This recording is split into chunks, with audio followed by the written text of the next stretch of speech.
Assalamualaikum warahmatullahi wabarakatuh. Semangat pagi Pak Yusuf dan teman-teman semuanya.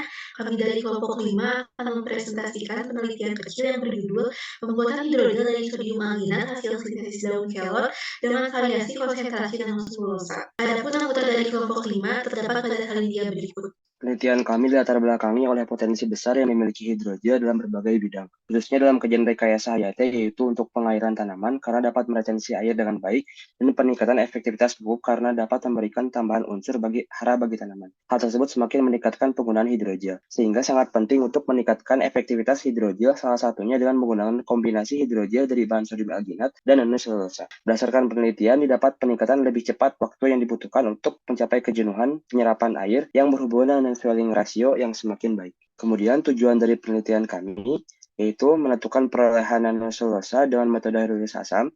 Kemudian yang kedua maupun ketiga menentukan swelling ratio dan hasil analisis FTIR hidrogel variasi alginat banding nanoselulosa 2% banding 1% dan 2% banding 2,5%. Ruang lingkup meliputi parameter yang diukur, parameter yang dihitung, serta asumsi yang digunakan dapat dilihat pada salindia. Berikutnya ada tinjauan pustaka. Yang pertama ada kelor. Kelor merupakan tumbuhan yang dari famili Moringaceae yang dapat dimanfaatkan sebagai biopestisida, pakan ternak, tanaman hias, dan senyap pembersih rumah tangga. Lalu ada hidrogel, yaitu suatu bahan yang terdiri dari polimer yang dapat menyerap dan menyimpan sejumlah besar air dalam jaringannya. Lalu ada sodium alginat, yang merupakan setengah nyawa polisakarida yang ditemukan dalam ganggang laut coklat. Lalu ada nanoselulosa yang merupakan jenis material alami dan berkelanjutan yang berasal dari polimer terbarukan, yaitu selulosa. Lalu ada uji FTIR. FTIR adalah Fourier Transform Infrared yang merupakan suatu teknik untuk mengidentifikasi bahan berdasarkan pola spektrum serapan inframerah. Lalu ada swelling ratio yang merujuk pada peningkatan volume hidrogel karena penyerapan air atau cairan lainnya. Lalu ada delignifikasi, yaitu proses menghilangkan lignin dari serpihan kayu atau bahan lignosis selulosa lainnya. Lalu ada hidrolisis asam yang merupakan reaksi kimia yang dapat menghidrolisis senyawa organik dan anorganik dengan menggunakan katalis yang bersifat asam. Untuk state of the art pada penelitian ini dapat dilihat pada salindia berikut. Kemudian untuk metodologi penelitian, berikut merupakan alat dan bahan yang digunakan pada percobaan. Kemudian untuk cara kerja, yang pertama dilakukan adalah sintesis nanoselulosa dengan persiapkan sampel daun kelor dengan cara pengeringan dan pengecilan ukuran. Dilanjutkan dengan persiapan larutan NaOH 20%. Kemudian dilakukan delignifikasi dengan alkali treatment. Proses delignifikasi dilakukan dengan acuan rasio larutan 15:1. Delignifikasi dilakukan dengan pemanasan pada suhu 90 derajat Celcius selama 90 menit. Larutan tersebut kemudian disaring dengan filter dan dicuci dengan aquades.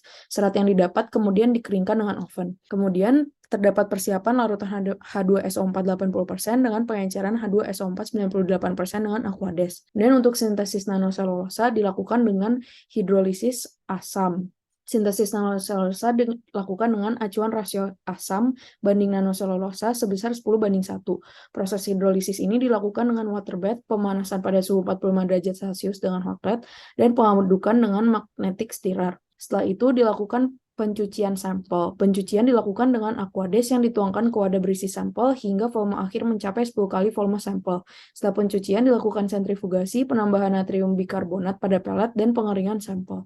Tahap selanjutnya adalah pembuatan hidrogel. Hidrogel sodium alginat 2% dibuat dengan mencampurkan 0,5 gram sodium alginat dengan 25 ml aquades diaduk dengan magnetic stirrer, kemudian ditambahkan 1% CaCl2 25 ml tanpa diaduk dan dibiarkan mengeras hingga 2 hari. Untuk pembuatan hidrogel nanoselulosa, tahap pembuatannya sama dengan pembuatan hidrogel tanpa nanoselulosa dengan penambahan nanoselulosa dengan variasi 1% yaitu 0,25 gram dan variasi 2,5% yaitu 0,625 gram. Untuk penguatan yang dilakukan pertama adalah uji FTIR. Sampel diuji dengan FTIR pada mode transmisi pada rentang 4000 hingga 400 per cm.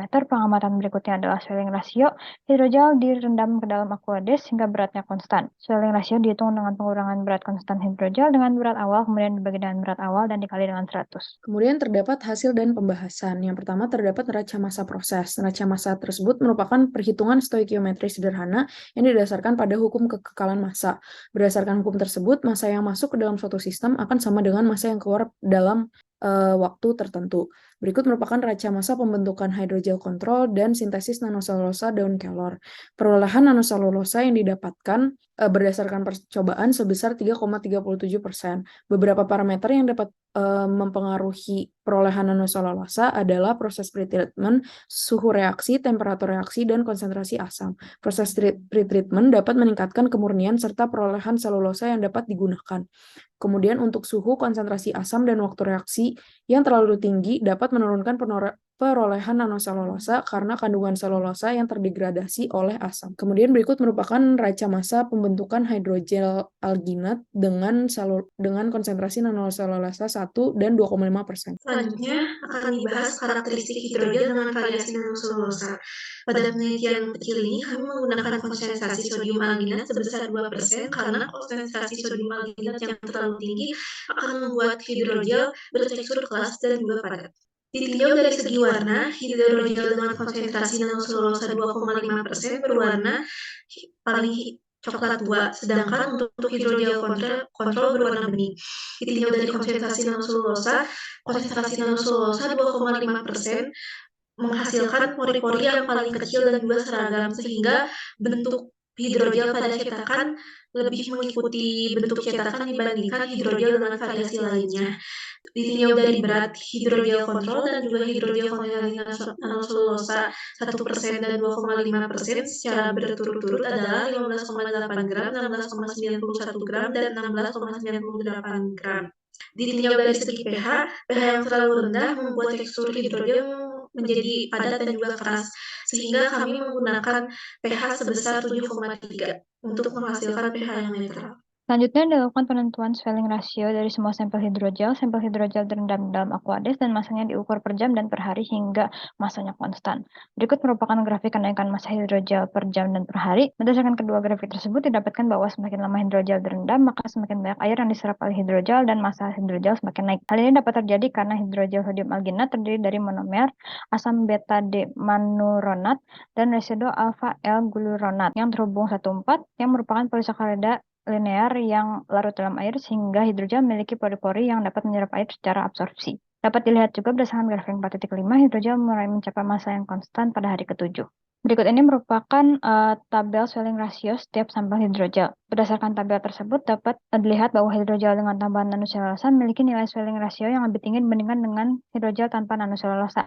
Hidrogel dengan nanoselulosa 2,5% menunjukkan nilai swelling ratio tertinggi sehingga hidrogel ini memiliki kemampuan menyerap air lebih tinggi dibandingkan sampel hidrogel lainnya. Hal ini dapat disebabkan karena nanoselulosa merupakan polimer yang bersifat hidrofil sehingga membantu penyerapan air ke dalam hidrogel. Menurut penelitian yang dilakukan Ma et al., pH juga mempengaruhi nilai swelling ratio, di mana pH rendah akan membuat hidrogel sulit menyerap air karena membuat struktur hidrogel lebih padat dan kompak. Oleh karena itu, nanoselulosa yang digunakan pada sampel hidrogel sebaiknya telah ber-pH netral sehingga absorpsi dapat terjadi dengan lebih baik. Spektroskopi FTIR digunakan untuk mengevaluasi struktur kimia dari hidrogel alginat maupun nanoselulosa. Puncak pita serap menunjukkan berbagai kedaran atom sampel, ketebalan pita menunjukkan identitas daerah grup fungsional tertentu, dan identitas puncak menunjukkan keberatan ikatan atau konsentrasi. Terdeteksi 12 puncak, yaitu 3.448,72 per cm dan seterusnya, menunjukkan ikatan CH, OH, RCOR, NaO, dan molekul NH2, CO2 maupun CO.